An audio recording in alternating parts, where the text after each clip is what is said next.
Welcome, everybody, to this flipped keynote address. My name is Sarah Fine, and I'm honored to be with you for the Conference to Restore Humanity. I just have to say, this is the most fitting name for a conference I could possibly imagine, given the moments that we are living through collectively right now. And before I jump in, I do want to say this is the first time I've ever done a flipped keynote, so I just welcome your grace as I venture into new territory with you. So, just to begin, I am quite certain that everybody watching has encountered the teenage refrain that school is boring. I've certainly heard plenty of it from my own high school students when I was in the classroom and I began my teaching career. And as somebody who still spends a lot of time in middle and high school classrooms, I know that not much has changed since then. And it's not just anecdotal. Nearly 20 years ago, findings from a survey of more than 80,000 adolescents across the United States found that 3/4 of all high school students felt bored in school every day, with more than a third reporting that they saw no personal relevance in the material that they were required to learn. In the decades since these data were first released, the situation has gotten worse. In one recent study, only 4% of adolescent students reported having a learning environment that regularly let them develop their own ideas or have a say about what happened to them. Boring certainly captures one of the essential problems of the American secondary school: an absence of sizzle, a lack of playfulness, a sense of purposeless slog. A few years ago, though, a young man named Damien, a 12th grade student at a school in Chula Vista, California, near where I live, reframed the problem in a way that I've never forgotten. "It's not that school is boring," he told me. "It's that school is fake." I knew instantly what he meant, which was that he experienced academic learning as being arbitrary and contrived, an elaborate artifice with few real connections to his lived experiences, his community, or his sense of self. And the more I thought about it, the more I realized that Damien's comment provides a lens into the project to which I've devoted my career, which is the project of transforming schools into more humanizing and vital spaces to teach and learn. Characterizing school as fake rather than just as boring captures the fact that classroom learning is often essentially inauthentic. It involves practicing skills out of context, learning about things at a distance, trying to make sense of the world without the embodied and social emotional dimensions that come along with direct experience. What Damien didn't say is that when learners experience school as being fake, the consequences for them are all too real. So let's begin with students for whom academic learning is fake, but also useful. These are the students who become invested in playing the game of school for the purposes of achieving some desired end, like a grade, a score on a test, admissions to college, approval by family or community. The logic here is straightforward. Even if the curriculum feels artificial, learning school stuff in school ways will get you where you want to go. But the rules that govern school-sanctioned ways of knowing, as we know, are usually a reflection of racial capitalism, settler colonialism, white supremacy culture, and the many other hegemonic viewpoints that are baked into this country's identity. So when learners play the game of school for long enough, and especially when they're validated over and over again for playing it well, there are risks for internalizing these values and then feeding them back into the system when they become parents or policymakers or educators. And unfortunately, it gets worse, because there are also young people who experience school as being fake to the point of toxicity. These are learners who are deprived of opportunities to make rich connections between academic content and their lived experiences, who are diminished or rendered invisible by the curriculum, and for whom playing the game of school is either out of reach or too hard a pill to swallow. We all know too well what happens in these cases. This is a story of chronic absenteeism and frequent discipline referrals and the school-to-prison pipeline. And of course, this story is one disproportionately experienced by BIPOC youth, youth who identify as LGBTQ+, youth who are learning English, and youth with disabilities. I wish I were overstating the case, but over the course of the last 20 years, I've spent thousands of hours in more than 50 secondary schools across the US and Canada. And the realities that I'm describing are depressingly pervasive. And again, it's just not me. There is a large body of work which documents the ways in which oppressive schooling practices negatively impact already marginalized students. So this is all pretty heavy. But, and here I hope you'll pivot with me toward a space of possibility, I want to suggest that the fakeness of school is not inevitable. There are and always have been positive outliers, schools and classrooms and moments in time where the relationship between learners and content is transformative rather than toxic, where watching the clock gives way to focus and flow, where the boundary between artificial and authentic becomes blurry to the point of irrelevant, and where shallowness gives way to depth and learning is not a game anymore. This quest for this kind of deep and authentic learning and the desire to understand and spread the conditions that produce it is the through line to my work, and I think it's the reason that I'm here with you today. What I want to share with you is one of the more surprising conclusions that my work has surfaced, which is that the places where deep and authentic learning tends to flourish are places where we don't always think to look. Elective courses, career and technical education pathways, alternative education programs, and extracurricular activities. So today I'm going to explore a few specific examples of what learning looks like in what I'm going to call these fringe learning spaces.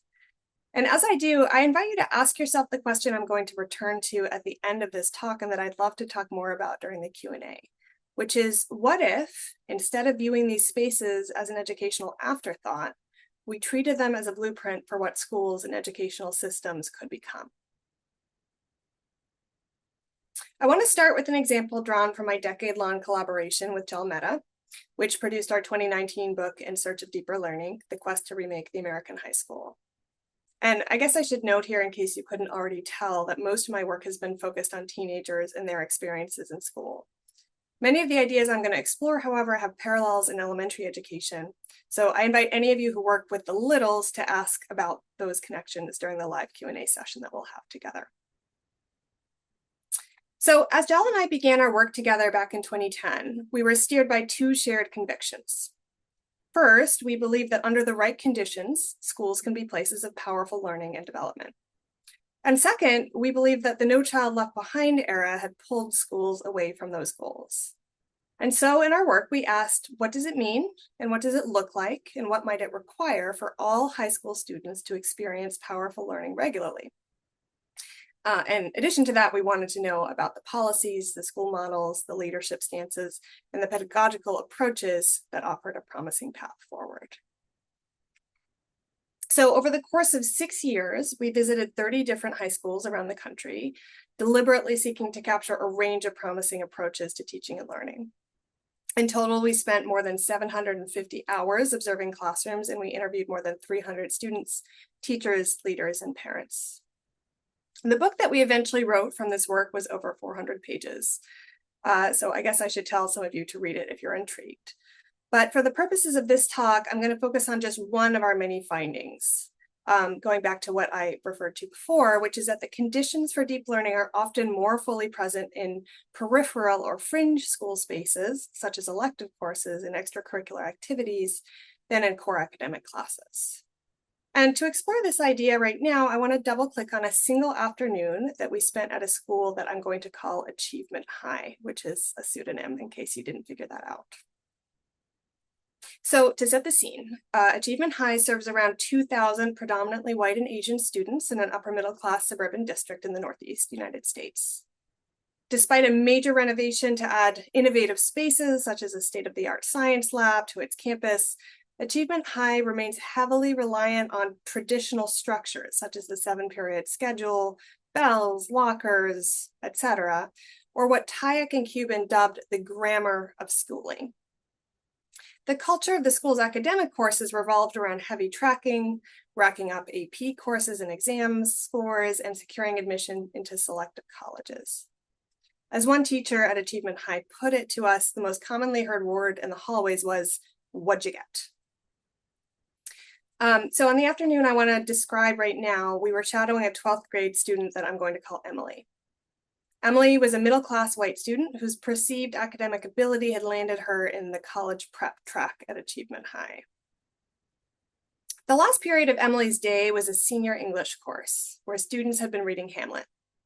The class lasted the standard 50 minutes, during which the teacher screened several film adaptations of the To Be or Not to Be speech, facilitated a brief discussion, and then handed out a quote matching worksheet. The general feeling of the period was one of listlessness. Only 6 of the 26 students participated verbally. The discussion of the differences among the two films lasted a short 5 minutes, and most of the questions that students asked were about what would be on the upcoming quiz. This is the version of high school that Ted Sizer famously described in Horace's Compromise in the 80s. Teachers pretending to teach and students pretending to learn until the bell rings and everybody can go home. After the bell rang, we followed Emily through the school's hallways to the downstairs auditorium, where she was the stage manager for an upcoming production of A Servant of Two Masters. As we entered the backstage area, there was a palpable and dramatic shift in her energy and in the energy of the space itself. So I'm going to read you an excerpt from the notes that we took on that day. Students bound in through the double doors and begin chatting with their friends. The stage crew kids are buzzing around the stage, putting some finishing touches on a railing which has been just attached to the upper deck. Emily is reading through the script and preparing for the day. After 10 minutes, Ben, the adult director of the show, calls the kids together and offers a brief agenda of the scenes that they're going to run today. The students instantly quiet down and listen attentively. The action kicks off with warm-ups. First verbal warm-ups led by some of the show's senior actors, then mental warm-ups led by Ben.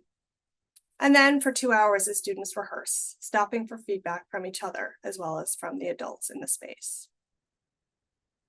Intrigued by the stark contrast between the English 12 class and the theater rehearsal, Joel and I followed The Servant of Two Masters production from its inception until the night of the show.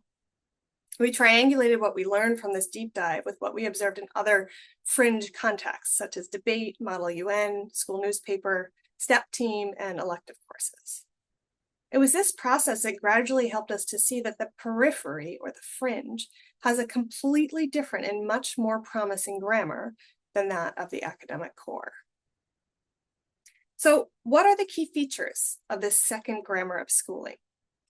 In order to explore this question, I'm going to use the Servant of Two Masters production as an example. But as I talk, I invite you to think about other activities such as the ones that I just described. So first, there was choice. The theater production was a voluntary community. As one of the actors put it, I'm happier to be at rehearsal than in class because it's something that I want to do, that I love to do with people who want to do it. This underscores the simple but critical point that elective activities position adolescents as humans who can be trusted to make meaningful choices about how to use their time and who benefit from opportunities to explore the endeavors that call to them. Second, there was a sense of community. Emily and her peers identified themselves as being theater kids. Their participation had become core to their identities. In turn, this led to peer-to-peer interactions that extended beyond the boundaries of the show. As one of the students put it, if I'm talking to you in the scene, I should talk to you outside of it because I want to know who you are as a person. Whereas in class, you might work in groups and you sound interesting, but then you're back in rows and you forget about it. Third, there were opportunities for apprenticeship learning. The students who had been involved in other theater productions worked with the newbies, taking on more and more leadership roles as their expertise deepened. You can see this in the fact that the senior actors were leading the warm-up, and in the fact that the students offering each other feedback during rehearsals were participating as real leaders of the show. It also shows up in the fact that the show had a student director as well as an adult director, and the two collaborated to pull the production together. Fourth, the learners had interdependent roles.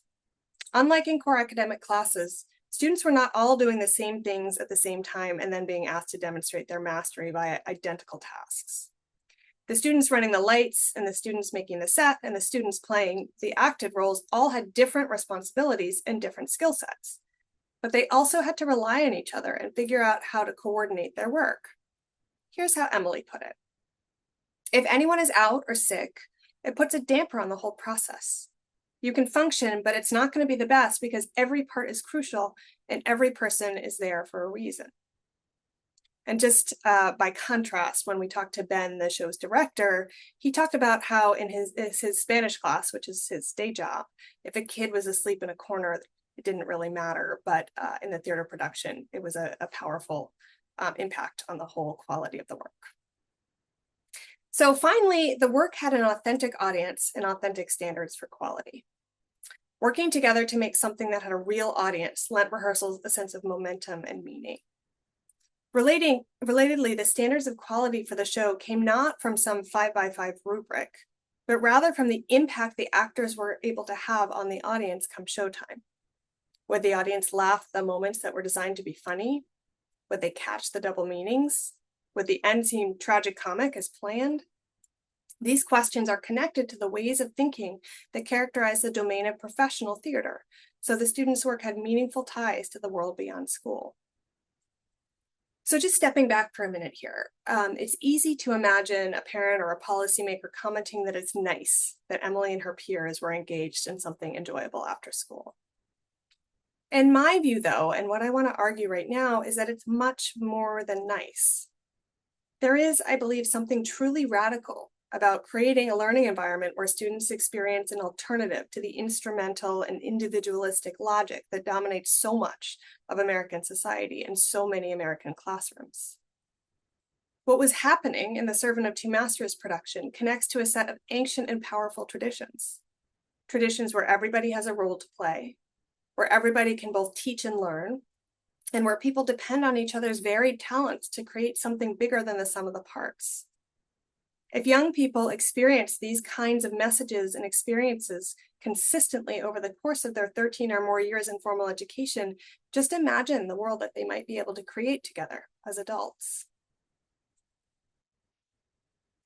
So we're going to shift a little bit now to a related strand of work, which is much more recent to my career. So specifically, I'm going to talk about a project which is in the process of becoming my second book. And the book is co-authored with Santiago Rincon-Gallardo and Michael Fullen. And with any luck, it will be out next March from Corwin Press. So keep your eyes open. I also want to say the book does not yet have a real cover. So the Human Restoration Project has helped me to create a generic one, which you're seeing right now. So please don't take any pictures of it. So as the book's title suggests, the project is less focused on schools and more on school systems. Beyond that, though, the goals and methodology of the project are very similar to the one that I did with Jal. We identified 6 education systems across the state of California, which are all in different ways and in very different contexts doing promising work related to transforming the high school experience. We explored these places by doing a wide range of school and classroom observations and by conducting in-depth interviews with many different stakeholders. On paper, our work was guided by academic research questions related to systemic strategies for improving adolescent learning and well-being at scale. In interviews, however, we stripped away the jargon. With educators, we asked, where are teenagers thriving in your schools? What has been the district's role in helping to make that happen? And with students, we asked, where do you feel most alive at school? It's a very simple question, and it reveals some very powerful answers. So by now, you probably won't be shocked to hear that one of the most powerful patterns that emerged from this work was that the spaces where adolescents are thriving in school are not usually their core academic classes. To the contrary, many of the core academic courses that we visited across the 6 districts remained depressingly stagnant. In a math class, students anxiously copied worksheet answers from each other. In a history class, a few students took notes on a lecture while the rest stared out the window. In an English class, some students listened to the audiobook version of a novel, while others sent text messages on half-hidden phones. There were, of course, bright spots, classrooms where teachers had found ways to reignite students with a sense of connection and authentic purpose. But these were the exception rather than the norm, just as Jal and I had found a decade earlier. That is the bad news, and I always like to start with bad and move to good. The good news is that across the 6 districts that we studied, there were many spaces where teenagers were learning deeply and finding an authentic sense of purpose, including but not limited to extracurricular spaces like the Servant of Two Masters production I described. But in this instance, the most consistently vital spaces were actually the career and technical education pathway courses, which I'm going to shorthand as CTE. CTE has long occupied a peripheral space within high schools, with traditional pathways such as auto tech historically being treated as a kind of dumping ground for students labeled as non-college worthy. In recent years, however, CTE has begun to experience an incredible renaissance. When we walked into CTE courses across high schools in Fresno Unified School District, for example, we saw deep engagement in newly reimagined high-wage, high-skill pathways. In a media arts pathway course, students clustered in front of desktop computers immersed in a digital storytelling project about the affordable housing crisis. In an agricultural technology pathway course, students were learning to operate a laser cutter, which they were using to create a chicken-shaped cover for a drain outside the coops they had built for the school's beloved hens. In an entrepreneurship pathway course, students practiced presenting for the pitch decks that they had created for their clients, which were local mom and pop businesses that could not afford a marketing team. These CTE spaces were positively bursting with the qualities that I described in the previous case: choice, community, interdependence, apprenticeship, and authentic audiences. In addition, when we talked with the young people in these CTE courses, we encountered a deeply moving sense of purpose and momentum. When we asked them about their pathways, they were animated and effusive, explaining in detail their current work and chattering about their plans for the future, such as dual enrollment courses, summer internships, and college. CTE then is one more example of how programs within secondary schools and secondary education systems that have historically been treated as peripheral to the core of schooling carry powerful lessons about how to design for deep and authentic learning. In this study, we also found that the notion of learning from the fringes held true at a more macro level. What I mean by this is that some of the most powerful examples of secondary education transformation came from some of the most unassuming districts. To demonstrate this, I want to take you for a moment to Lindsay, California, which I'm guessing that very few of you have ever heard of. Located in the far eastern region of the Central Valley, Lindsay is tiny, isolated, and very agricultural. To enter the town from the north, south, or west is to drive through endless miles of industrial orange groves, along narrow roads crisscrossed by railroad tracks. There's no entrance to Lindsay on the east side. The town ends where the treeless Sierra Nevada foothills begin rising toward the snowy peaks above. Of the 6 districts that we studied for this work, Lindsay is the most deeply impacted by opportunity gaps. Of Lindsay's 12,600 residents, 90% identify as Latino or Hispanic, 30% live below the federal poverty line, and only 5% of adults have completed a bachelor's degree or above. The town has few job opportunities outside of agricultural and municipal work. However, despite these obstacles, the unified school system in Lindsay is doing incredible work related to the learning and well-being of its adolescents. The district's known, among those who know it, for its competency-based approach, which it developed almost 20 years ago after a group of teachers, leaders, and community members decided together that it wasn't working to expect all kids to learn the same thing at the same pace. Long before personalization was a buzzword in education, Lindsay's educators started to work through the complex puzzle of what it might look like to make sure that all learners got the support that they needed exactly when they needed it. What struck us most about Lindsay, however, was not their competency-based systems, although those were very interesting. Instead, it was actually the incredible youth-centered ethos, one where adolescents were trusted to lead, learn, and contribute. And in that spirit, I want to read you an excerpt from our notes on Lindsay when we spent some time there. A group of seniors at the district's alternative high school sit in a circle during their hour-long advisory period and share their feelings about their imminent transition to adult life. They are remarkably raw and vulnerable with each other. One student talks about her fear of leaving Lindsay's rural and tight-knit community and attending college in the city. Another shares that it feels both exciting and heavy to know that he will soon have to support himself financially. There are murmurs, nods, fist bumps, and even some tears. The feeling of the space is one of incredible trust, safety, and authentic care. We encounter a similar feeling later in the morning as we sit with a group of sophomores in a conference room. These students, each of whom have had difficulty thriving in a comprehensive high school environment, talk about the ways in which they feel empowered to seek support for their needs. A young woman who describes herself as struggling with trust issues tells us that she feels seen, heard, and supported by the adults in the school community. We can advocate for needing space or whatever, and they actually listen to us, she says. Later in the conversation, she tells us that she and her peers have been working with their teachers and advisors to co-design next year's class experiences, including the academic curriculum. Hearing these multiply marginalized adolescents talk so passionately about their personal growth and sense of agency is quite moving to us. What is also moving is that at this campus, as at the main high school in Lindsay, we've been left alone to talk with them.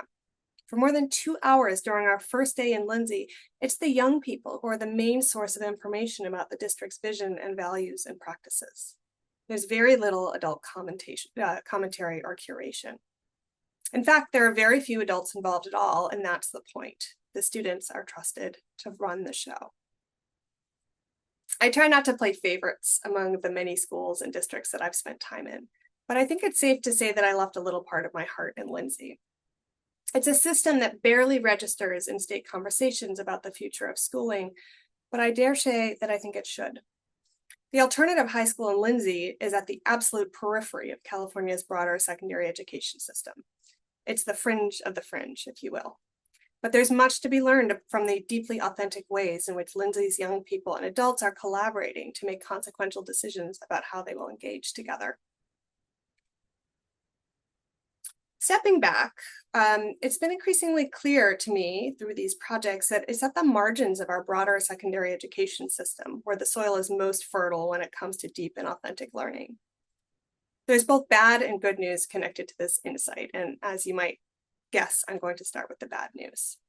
So the bad news is obvious. The spaces that many system leaders and policymakers and even educators see as core to the system, namely core academic courses, continue to be dogged by the same old problems of inauthenticity and intellectual stagnation that have been documented for decades.